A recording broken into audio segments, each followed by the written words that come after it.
Ladies and gentlemen, welcome back to Going Medieval. I'm the Untitled Gentleman. Well, you want to go medieval? Well, grab your people, name your city Manchester, and let's build yourselves another shithole in the world, shall we? Today I'm gonna be showing you how to get started in going medieval. The steps are literally so easy, anybody can do it. You, your grandma, your dog, hell, anybody. First things that you want to do is you want to go to the schedule and you want to do something similar to this thing, right? You want to give your people 6 hours of sleep, and then you want to fill the entire rest of it with work, and then you want to give them a bit of a leisure. Side note though, depending on what your people exactly will be doing, I would actually suggest to give them a little bit of leisure. If they are working on the farm, literally close to your base, then give them 2. If they are a lumberjack who's working on the opposite side of the map, give them 3. Also, another side note, make sure that you're gonna have pairs of people having leisure time, because some of the activities, such as like gambling, actually requires, surprise surprise, 2 people. I know, life have been sad for you, but imagine that some people, even the virtual one, requires somebody to talk with from time to time. Second thing you want to do is go to the job section over here, and you want to have specific people doing specific jobs. You want to specialize them at the very beginning. Forget about smithing, forget about carpentry, forget about tailoring, at least for the time being. You need to have a farmer, a cook, and a scholar, basically. So, following that rule, I've picked, for example, something like that. You want to have a medic, so you want the medic to be on 1. The lower the number, the higher the priority, right? So you want to have a dedicated medic. Other 2 will be a supportive medic. The second section, which I'm not gonna try to even pronounce because we're gonna end up with another coconut oil joke, you want to set it on 1, because if you guys will get hurt, you want them to, well, rest a little bit. Hunting is an interesting thing. I highly recommend that you're gonna pick a guy that has high marksmanship, or at least have the closest one to 10. Why the closest one to 10? Because if you're gonna send them out to do some hunting, they're gonna increase their stats in marksmanship. And you need to, because this game takes place in England, you want to have marksmanship on 10. That thing will allow your people to use the longbow. And if you don't know, the longbow is basically a sniper rifle of the medieval times. The rest of it, it's up to you. If you have a person that is good with botany, put him to 1. If there is a guy that can't even grow a bloody cacti, set him to 0 or to 5. If you have a guy that can actually do some proper mining and he actually knows how to use a bloody ass pickaxe, set that thing to 1 as well. As I said, you want to have yourself a dedicated cook. Not you worry, he won't be doing this thing all the time, but he needs to prioritize cooking. So make sure that that culinary Gordon Ramsay here is gonna actually do some proper cooking and not try to poison your village, right? The rest of it is up to you, but as I said, have a dedicated scholar. Don't you worry, you won't be doing this thing all the time though. You got that shit done? Good. Now, this is what you want to do. You want to go around the map, you want to pause the game with your spacebar, by the way, and you want to look yourself for a dedicated place for defending. If you're playing on the standard difficulty, don't you worry, before the third attack will happen, you'll be able to build yourself another Malbork, okay? But if you're actually playing on the higher difficulty, or maybe in the rough terrain, you want to look yourself for some good space to make a proper defenses. So for example, I got this hill over here that later on I could try to turn into a proper tower to defend myself from. Building ramps and heavy access points, my archers will have enough time to kill the enemies before they'll be able to reach my front door and call me an idiot. Now, you got that thing done? Well, not exactly. You can't really build a tower at the very beginning. You want to build yourself a basic camp. By basic camp, I mean you want to put some, well, if you want to, you can build the walls right away. If not, build some pillars and make the bloody floor. Put on the floor the stockpile thingy and make sure that you're gonna stockpile here textiles, the remaining armor and weaponry that you won't be using, the books. You also want to stockpile here some food, the medicines and stuff like that, because if you're gonna put it on like rough ground, then those things are gonna decay faster. Food is gonna decay faster, like even faster, outside.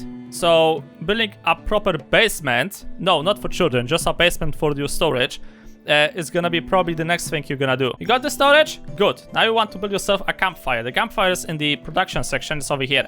You want to build yourself a campfire really close, you then want to pick the food and you want to send the amount to until you have, and stick it to like, let's say 10 or 20 at the very beginning. You don't need to have like 15 bloody thousand of food right now, because for example, if you're gonna do something like this, then your dedicated lumberjack is gonna try to cut down all of the trees, and that's gonna take him some time. You don't want that thing to happen. Also, side note, make sure that you're gonna cut down first the trees that look dead, because they won't give you any new seeds. You don't want to completely deforest your starting map. Sure, you can later on plant your own trees, but at the very beginning, you want to keep those trees alive, you know? Just in case if you actually want to survive in this game. Same thing applies for the research. You want to build yourself a research center, research table, whatever thing, which is also located in the production section, and you want to craft at the very beginning a few books. After you got the books, well, surprise, surprise, you go to the research section, and this is where you do the research. Yeah, you have to re-event medieval ages. What a surprise! What you want to do over here? Obviously, you have to first go for architecture, so unlock that thing. How it works is that you create books, and then you pay with the books for new research. After you have architecture, you want to get to agriculture, you want to get brewing, preserving food, tailoring, and wooden weaponry. Depending on the map settings, not exactly in that order, but you really want to have architecture and agriculture at the very beginning. After that, you could try to go for wooden weaponry, that's fine. I've managed to survive till late winter without actually having any drink for my guys. But just in case, if you want to keep the sanity in your camp, get yourself the brewing and preserving food. Preserving food is gonna be really important for winter. You got that shit done? Good. So now get back to the building section, and would you look at that, a wooden beam. So how this thing works is that it makes a beam between two solid like walls. So in this particular example, columns. Why you need this thing? Because with this, you can actually make yourself some proper roof. So for example, if I would do something like this, and then I'm gonna try to make a rooftop out of like, let's say hay, the game won't really allow me to finish the roof. But if I'm gonna finish up the beam over here and then do the roof, well, would you look at that, I've managed to build myself a barn.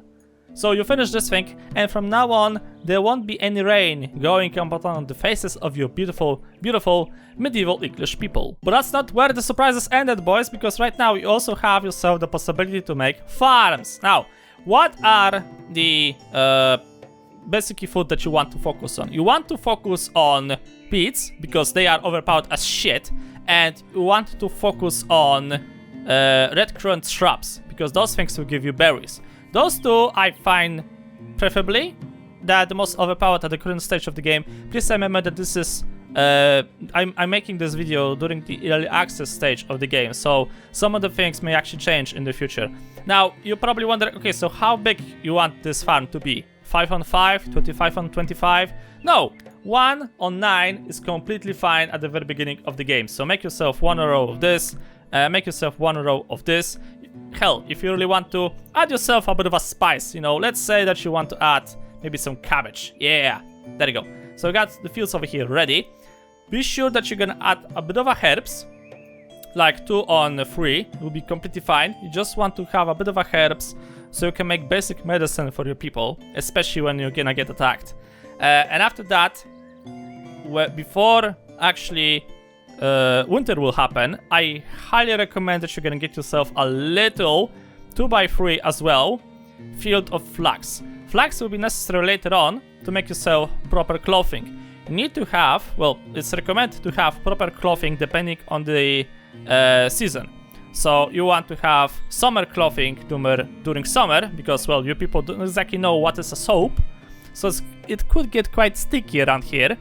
Or you want to have proper clothing during winter, unless you want to freeze your dick off. Well, that's up to you. I honestly don't care. Of course, if you really want to, I don't say that you're not supposed to, so feel free to play around with the crops. Like, all of them are available, all of them have different benefits.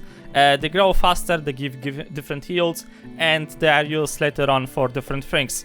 Barley is also a nice bet, but as I said at the very beginning, I stick to beets and I stick to red shrubs, berries, and you'll be completely fine with those. Don't forget that you can also find yourself some food in the wilds, and remember to use the basket thingy, otherwise, well, it doesn't exactly apply for the mushrooms, but it does apply for the shrubs over here, right? So don't cut them down, you're gonna regret it, trust me on that thing. You want to harvest them, not destroy them, you monster. So that's gonna cover up the basics, gentlemen. I'm gonna try to do another video where I'm gonna try to cover up the basics of defenses and then the basics of building yourself a basement. But don't you worry, those are gonna be the thing for you rapists later on during the future episodes. If you want to try the game yourself, link in the description below as always, so go ahead, give it a try, let me know what you think. And for now though, I will leave this thing as over here. Thank you guys so much for watching. Hope you enjoyed. Like episode, subs a lot. See you in the next video.